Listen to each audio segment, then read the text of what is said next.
My journey into the world of cons started innocently enough.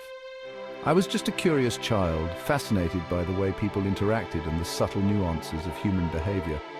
It was a game to me, a puzzle to be solved. Little did I know this innocent curiosity would lead me down a path of deception and manipulation. At least that's how it felt at the time. I never intended to become a con artist. It was a gradual process, a series of small steps that eventually led me to a world where deceit was the norm and honesty was a rarity. My mother, a woman of remarkable charisma and persuasion, had a knack for getting what she wanted. She could charm anyone with just a smile and a few well-chosen words. I watched her closely, learning from her every move, every gesture, every word. She taught me the subtle art of negotiation, how to read people, and how to find their weaknesses. She showed me how to use my observations to my advantage, to turn situations in my favor without anyone realizing what was happening. And most importantly, how to use words to my advantage. Words, she said, were the most powerful tool in our arsenal.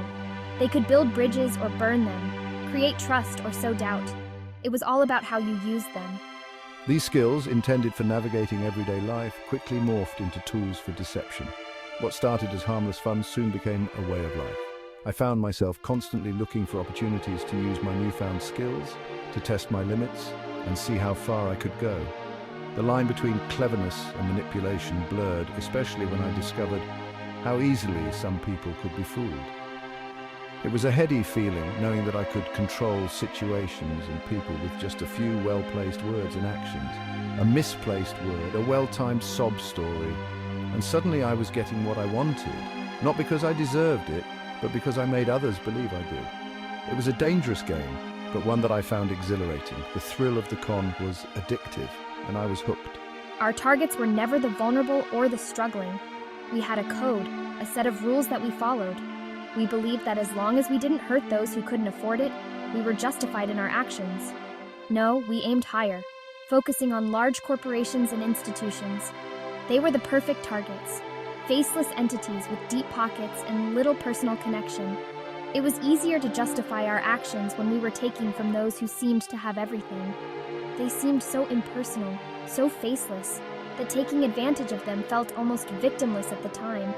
We convinced ourselves that we were just leveling the playing field, taking a small piece of the pie that they wouldn't even miss. We justified our actions by telling ourselves they could afford it, that it was just a drop in their massive buckets of profit. But deep down, we knew that what we were doing was wrong. The thrill of the con was a powerful motivator, but it came with a heavy price. The more we took, the more we lost a part of ourselves. The line between right and wrong became increasingly blurred, and we found ourselves trapped in a web of our own making. My first ventures into the world of con artistry were small-time affairs, returning slightly damaged clothes for a full refund, using expired coupons with a charming smile, convincing store clerks to give me discounts that didn't exist. Each successful con, no matter how insignificant, fueled my confidence and emboldened me to push the boundaries further. There was a thrill in it, an adrenaline rush that came with the knowledge that I was getting away with something. The world felt like a game, and I was a master player, manipulating the rules to my advantage. The ease with which I could deceive people, especially those in positions of authority, was intoxicating. As my confidence grew, so did the complexity of my scams. I learned to exploit loopholes in systems, to identify weaknesses in security protocols, and to craft elaborate lies that were convincing enough to fool even the most skeptical of individuals. Department stores with their sprawling layouts and endless policies became my playground. I'd purchase an item, wear it once, then return it with a fabricated story about a faulty zipper or a missing button. Fake receipts, carefully crafted from genuine ones, became my specialty. I learned to exploit return policies, mastering the art of the wardrobing scam. This involved purchasing an outfit, wearing it for a special occasion, then returning it for a full refund. The trick was to remove all traces of wear and tear, making the garment appear as if it had never left the store. The key to success was confidence. I walked into those stores, head held high, armed with a well-rehearsed story and an air of indignant outrage. More often than not, it worked. The employees, either too busy or too afraid of confrontation, would cave, handing over cash refunds or store credit without a second thought. Gyms, with their yearly contracts and initiation fees, were another prime target. These places were like gold mines for someone with my particular set of skills. The allure of free access to state-of-the-art equipment, luxurious locker rooms, and even those fancy juice bars was too tempting to resist.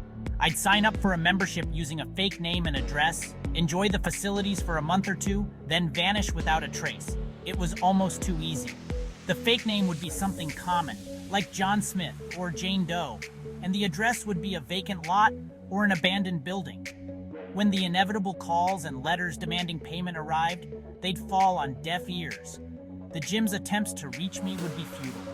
They'd send letter after letter, each one more urgent than the last. But they would all end up in the same place, the trash.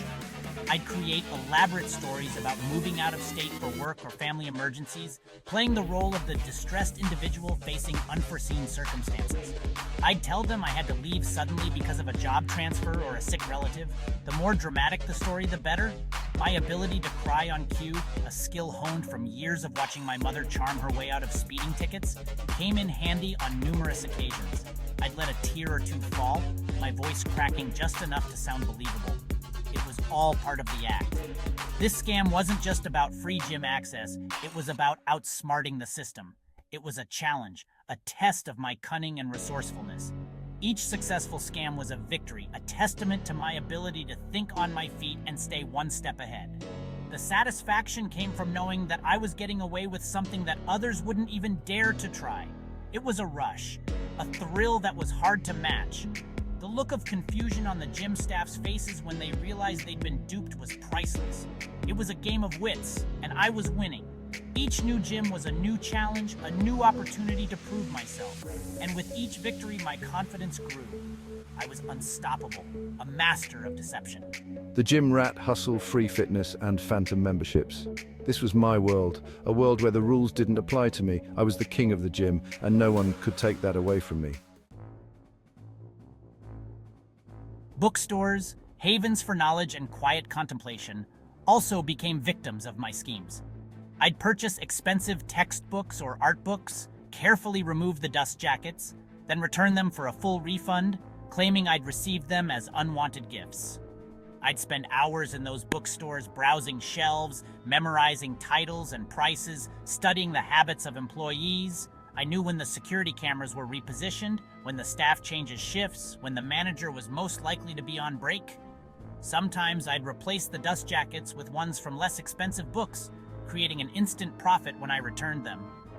Other times, I'd simply pocket the difference in price, walking out of the store with a wad of cash and a smug grin. Bookworm bonanza, turning pages into profits. Life as a con artist was a roller coaster ride of exhilarating highs and crushing lows. Every day was a new adventure, a new scheme to plan, a new mark to deceive. The adrenaline rush was unlike anything else, a potent mix of fear and excitement that kept my heart racing. The thrill of the con, the feeling of outsmarting someone, the rush of getting away with it. These were addictive sensations that kept me coming back for more.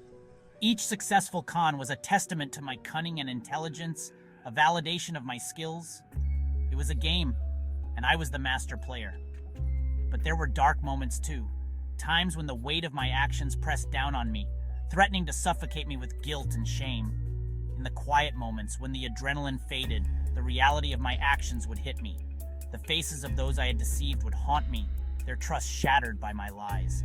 I'd see the disappointment in the eyes of honest store clerks who'd vouched for me, the frustration of managers who'd fallen for my lies, and I'd feel a pang of remorse. These were good people, just trying to do their jobs, and I had taken advantage of their trust. It was a bitter pill to swallow. Yet, I pushed those feelings aside, justifying my actions by telling myself that everyone was out for themselves, that the world was a dog-eat-dog place where only the cunning survived. I convinced myself that I was just playing the game better than anyone else. It was a survival of the fittest, and I was at the top of the food chain. I was good at what I did, and I was making money, lots of it. The stacks of cash were a tangible proof of my success, a reward for my efforts. I lived a life of luxury, indulging in the finest things money could buy. It was a lifestyle that many envied, but few understood the true cost. That's all that mattered, right? But as the years went by, I began to question if money was truly the measure of success. Was it worth the sleepless nights, the constant paranoia, the fear of getting caught? The thrill of the con was wearing thin, and the emptiness inside me was growing. The highs and lows, riding the roller coaster of deception. The journey of a con artist is a complex one, filled with moments of triumph and despair. It's a life that demands constant vigilance, a relentless pursuit of the next big score. But in the end, the question remains, is it worth it? The answer perhaps lies in the shadows, where the true cost of deception is revealed.